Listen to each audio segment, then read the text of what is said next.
एक बार जब शीतला माता को यह जानने की इच्छा हुई कि उनकी पूजा धरती पर कौन करता है, जिसको जानने के लिए शीतला माता ने धरती में आने का निर्णय लिया। और धरती में आते ही शीतला माता ने एक बुजुर्ग महिला का रूप ले लिया। तभी शीतला माता राजस्थान के डूंगरी गांव में पहुंची।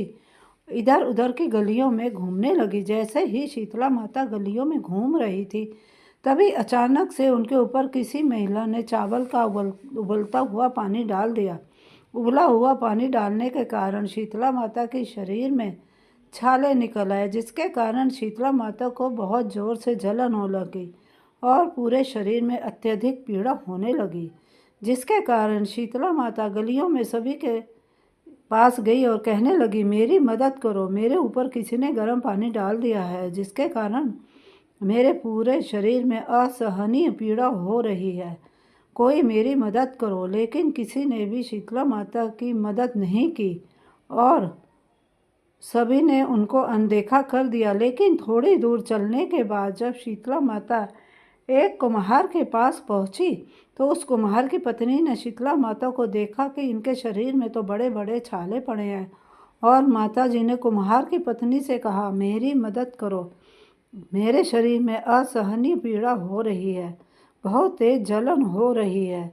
जिसके बाद कुम्हार की पत्नी ने शीतला माता को अपने पास बुलाया और उनसे कहा, माँ जी आप यहाँ बैठ जाइए। जिसके बाद कुम्हार की पत्नी शीतला माता पर एक मटके से ठंडा पानी डाला, जिससे उनको जलन में थोड़ी शांति प्रदान हुई।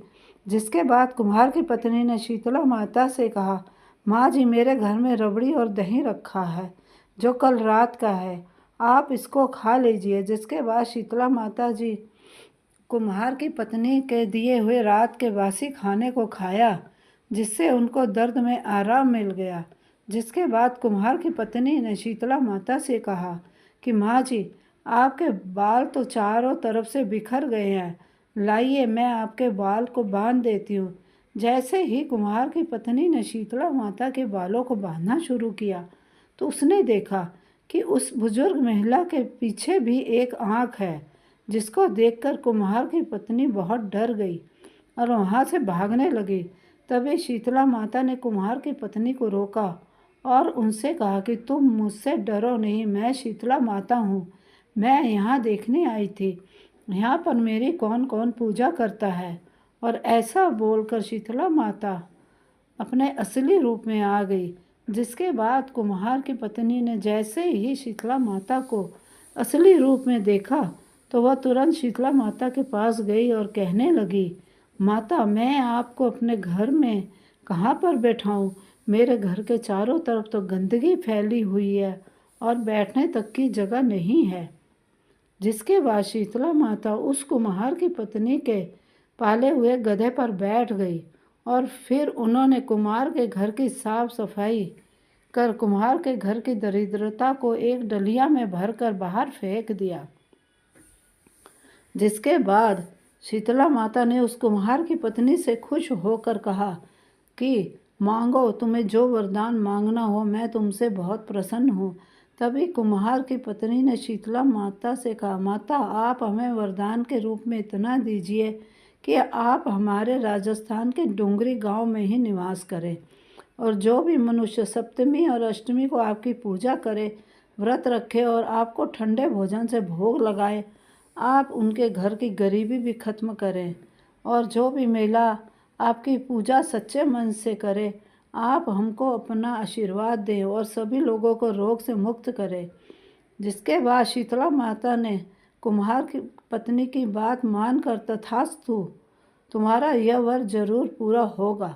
जिसके बाद शीतला माता ने कुम्हार की पत्नी से कहा कि तुम अपने घर में इस घड़े के पानी को चारों ओर से छिड़क लेना, क्योंकि कल पूरे गांव में आग लगेगी, लेकिन तुम्हारे घर में नहीं लगेगी। जिसके बाद कुम्हार की पत्नी ने शीतला माता की बात मानकर घड़े के पानी को अपने घर के चारों ओर छिड़क लिया।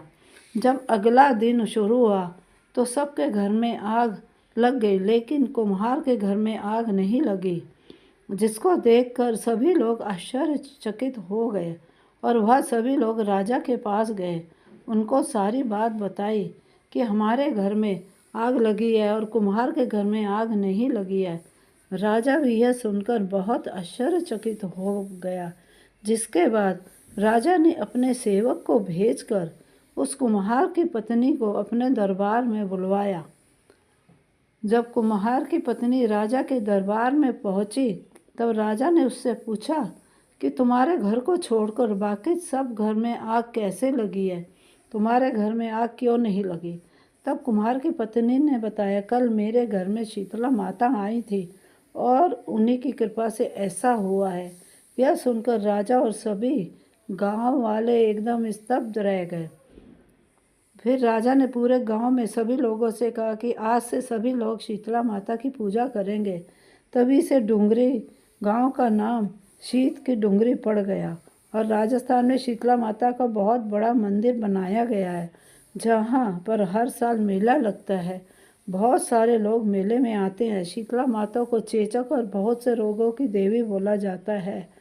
जिन लोगों को चेचक जैसे रोग हो जाते हैं उनको शीतला माता की पूजा अवश्य करनी चाहिए। शीतला माता की पूजा करने के लिए सभी को उठकर अपनी पानी में गंगा जल मिलाकर उससे स्नान करना चाहिए और स्नान करने के बाद साफ सुथरे वस्त्र धारण करें। फिर पूजा करने के लिए एक थाली में सप्तमी के दिन की बनी खीर, नमक व बाजरा की बनी रोटी मठरी रखें। दूसरी थाली में आटे के बने दीपक, रोली, वस्त्र, चावल और एक लोटे में ठंडा जल भी रखें। फिर शीतला माता की मूर्ति को स्नान करवाएं। उसके बाद हल्दी और रोली से उनको टीका लगाएं। थाली में रखी सभी वस्तुएं उनको अर्पण करें और फिर एक दीपक को बिना जलाए रखें। उनको भोग लगाएं और उनकी आरती गाएं। शीतला माता की पूजा चैत्र कृष्ण पक्ष की अष्टमी को मनाया जाता है। उम्मीद करते हैं कि आपको यह कहानी रोचक लगी होगी। हमारे चैनल को सब्सक्राइब अवश्य कर लें।